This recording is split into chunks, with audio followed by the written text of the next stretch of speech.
खबर शामिल करते हैं गुजरांवाला से, जहां सेक्रेटरी जनरल पाकिस्तान तहरीक-ए-इंसाफ अली रजा शाह नवाज बैटर पुलिस के गैर कानूनी इतवार हथकंडों और गिरफ्तारियों के हवाले से मीडिया को अपडेट कर रहे हैं। आज 9 मई में जो बंदे इन्होंने सप्लीमेंट्री स्टेटमेंट में शामिल किए थे उनमें से मेजॉरिटी की डेट थी और सारे कोर्ट में थे।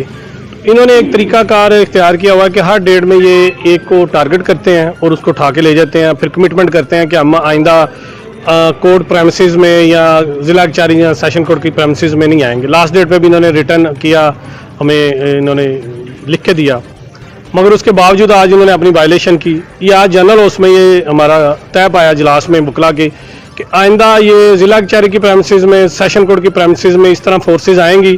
डेट्स कोर्ट जो सी है उसको तो हम बाद में जाएंगे देखेंगे, पहले हम जो से फिर इनसे निपटेंगे।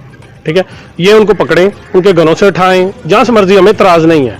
कानून की जो से अमलदारी में वकील कावड़ नहीं बनेगा, मगर कानून की वायलेशन भी हम इनको नहीं करने दें किसी तरह। सर, आज कौन कौन से जो पीटीआई के रहनुमा आज मियाँ तारक साहब थे, लाला असदुल्ला पापा थे, कलीमुल्ला खान थे, सरदार अजीमुल्ला मियाँ लाहौर से हैं, उसके बाद राना साजिद अली खान था, अली वकील खान था, ठीक है, हसन अली था, वो इस तरह और दोस्त भी थे सारे जो गुजरांवाला से जिनको टिकट्स मिली थी, जिन्होंने इलेक्शन लड़ा है, वो विन किया या हारा है उन्होंने। उनको 9 मई में इन्होंने सप्लीमेंट्री में बाद में ऐड किया हुआ है, तो उनको तंग ही कर रहे हैं और बनता तो नहीं है, ना वो बंदे मौके पे मौजूद है, ना वो इस मामले में है, और ना ही 9 मई हुआ है। 9 मई का जो ड्रामा इन्होंने रचाया वो सभी को पता है। तो अल्हम्दुलिल्लाह आज राना साजिद अली खान को तो हमने नहीं गिरफ्तार करने दिया, क्योंकि हमने सेशन कोर्ट की और ज़िला कचहरी की प्रेमिसेस में नहीं, इनको गिरफ्तार नहीं करने देना किसी को। वो बेल पे भी हैं, उनके दूसरा हाई कोर्ट की भी ऑर्डर है, तो इसलिए आज बुकला ने भरपूर रजिस्ट किया है और उसको उनके आप जाएँ अगर उस पर, और करते क्या हैं ये FIR होती नहीं है, पकड़ के ले जाते हैं, बाद में FIR देते हैं। और बड़ी शर्मिंदगी से ये कहना पड़ता है कि कोर्ट्स बिल्कुल जो सी खामोश हो गई हैं। कोर्ट्स अला ये बेसिकली जब एक बंदे को आप उठा के ले जाते हैं और बाद में उस पर FIR देते हैं, तो ये आप पाकिस्तानी शहरी के बुनियादी हकूक़ मुतासर करते हैं और कोर्ट्स की ताकत को आप चैलेंज करते हैं।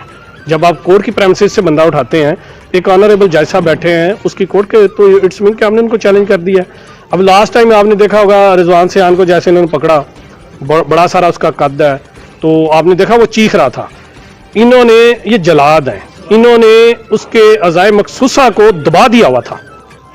जब आप किसी जेल में किसी से पूछें तो जब किसी को फांसी की सजा देते हैं तो वो जब लटकता है तो अगर गर्दन टूट जाती फिर भी नहीं मरता, तो लास्ट हरबाज जो जलाद के पास होता है वो उसके अज़ाए मखसूसा जो होते हैं उनको दबा के मारता है। ये जलाद हैं। देखिए, उस बंदे को आपने पकड़ लिया, आप लेके जा रहे, मगर उसको इस कदर इन्होंने टार्चर किया है। वो पाकिस्तानी है, मुसलमान है, बिल्कुल इनको परवाह नहीं है, अल्लाह से नहीं डरते, अल्लाह को ये मानते ही नहीं है, ना इन्हें उम्मत मुहम्मदिया सल्लल्लाहु अलैहि वसल्लम की परवाह है, ना अपनी आखिरत की परवाह है। कम अज़ कम आप इन चीज़ों का ख्याल करें, इंसानियत कोई चीज़ होती है। ये तो जंगी जराइम से बढ़ गए हैं, आगे चले गए हैं। तो